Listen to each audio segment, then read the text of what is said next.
Hey, what's happening, guys? Hopefully you guys are doing well. Beautiful morning today, studying the Vedas. Going to pass on some more information again that's amazing. A lot of people are just misunderstanding the different types of pleasure.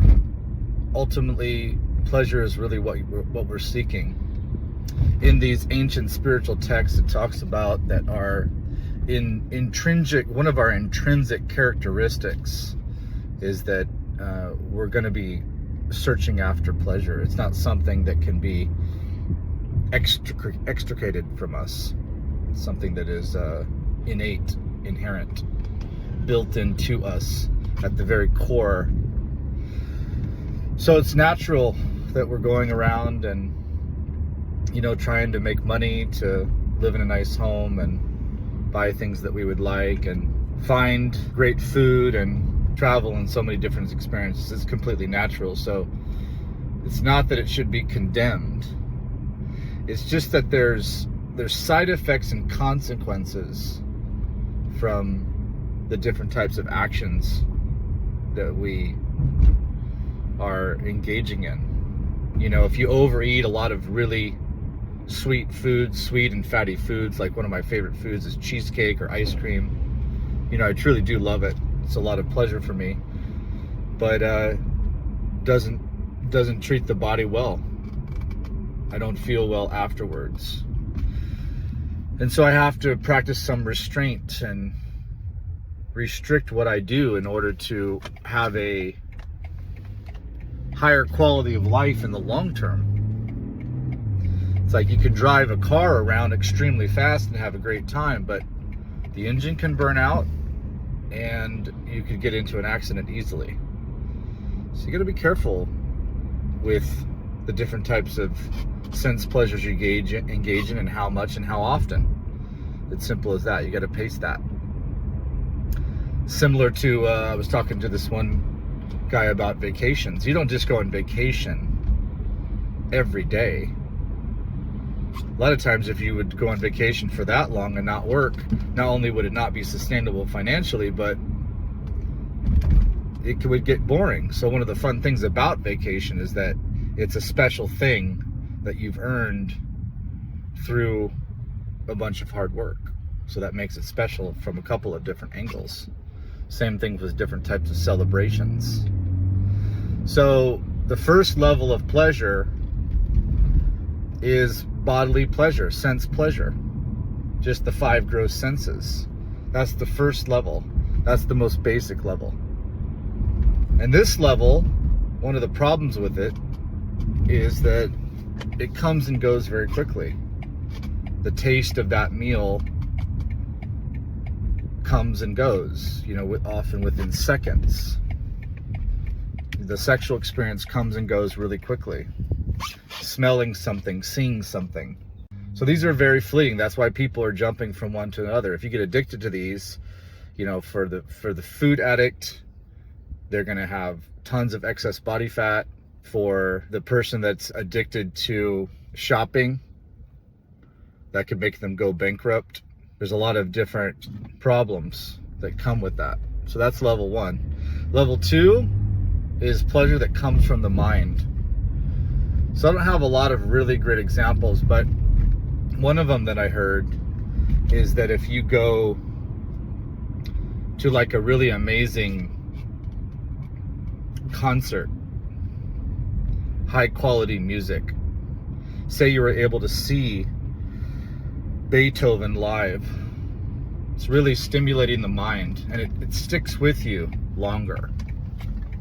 That mental pleasure sticks with you longer. Of course, you're hearing it in that case, so it's stimulating the ears, but it's this beauty, this deeper type of pleasure that resonates with you, even days, weeks, months later. But the initial pleasure is while you're hearing it, so it's still really fleeting. And the next level is on the level of the intelligence. Once again, remember, this is according to the Vedas. I've talked about the Vedic texts many times throughout the video. So the intellectual pleasure is when you're engaging in work using your mind and intelligence to be able to create things of value. Say you're working on a project to better some technology. You can get into this flow state and just be immersed in time and space, or kind of just disappearing. You're in this whole different world, and you can really immerse yourself in this for weeks and months and even potentially years.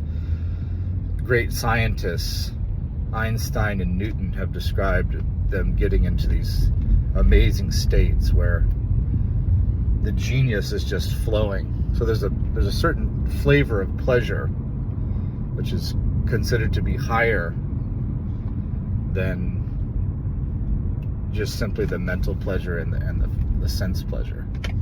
And finally, far, far superior, infinitely superior, is spiritual pleasure. And this spiritual pleasure really culminates with selfless love. Selfless love with a service attitude.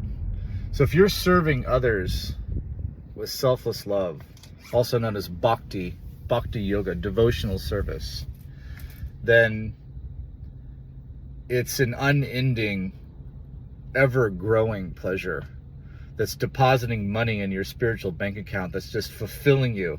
You have deep meaning and purpose. And so even when things aren't going well, you don't have much pleasure from the five senses. You're not getting a lot of mental pleasure from something. There may not be intellectual pleasure. You're just being. You just are. And that in that idle state, in that neutral state, like when the car is just sitting there at a stop sign, that baseline, you're feeling very fulfilled. And as you get into higher and higher states of consciousness, you become more elated, always, in all circumstances. You're just running at a higher vibration. You're just emanating and radiating love and compassion and care for others. Your vision is pointed outwards, always searching, how can I be of more and more service? You eventually get into blissful states and ecstatic states. It describes in all these Vedic texts, all these different levels. And eventually you even have bodily transformations because of the ecstasy and bliss that you're experiencing from this selfless love. Through this service, through this love and compassion and empathy and care that you're working to help people. Ultimately helping people in a spiritual way taps in to that divine consciousness, to that divine flow of love. This is the ultimate, according to the Vedas. So ultimately you will, if you're endeavoring in your spiritual life and your consciousness is being raised, your vibration is running at a higher level, the dividends that this pays is endless and eternal and ever increasing. It's called an ocean of transcendental bliss. An infinite ocean that's constantly washing over you, filling you up, overflowing. This is very attractive to me. So you will wake up and enjoy the sunshine and the fresh air and the beauty of nature and the beauty of different types of relationships, and be working on projects and hearing beautiful pieces of music. This will inevitably happen as you go through your day.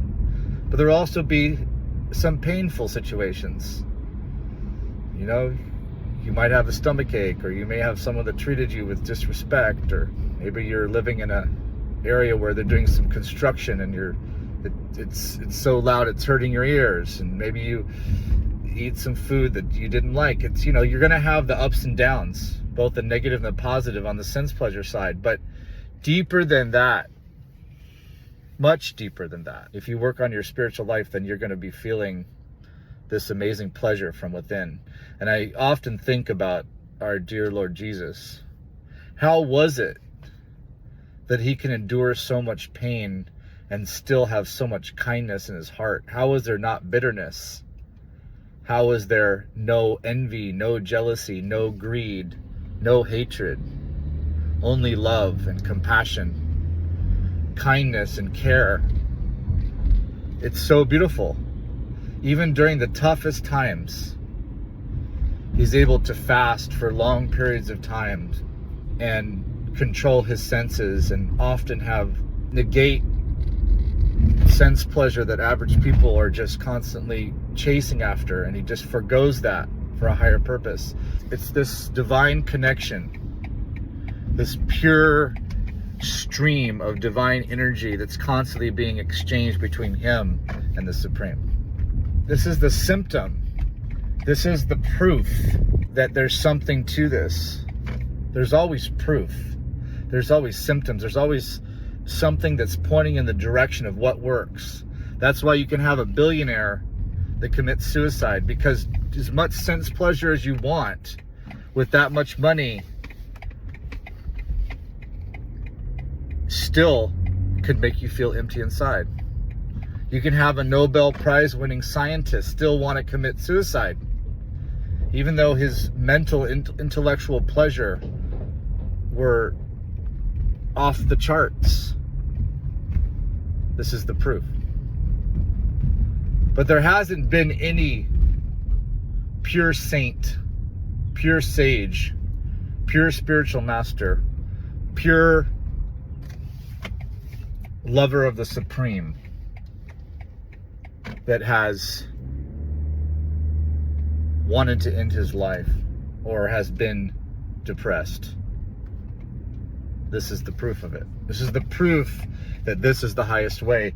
You're not going to be feeling distraught and despondent in the ways that we think a lot of people are. And we've seen a lot of people engaging in all these different types of material activities. That's the difference. And if you don't believe what I'm saying, just start to analyze. In the Vedas it says, analyze your material experiences and other people's material experiences side by side with the spiritual ones and make the decision for yourself. It's like anything. You compare restaurants. You compare what gyms are the ones that you want to go to. You compare cities of where you want to live. Analyze it and think, do I want to engage in more spiritual practices, or is these material experiences enough? All right, that's enough for now. Have a great one. Aloha.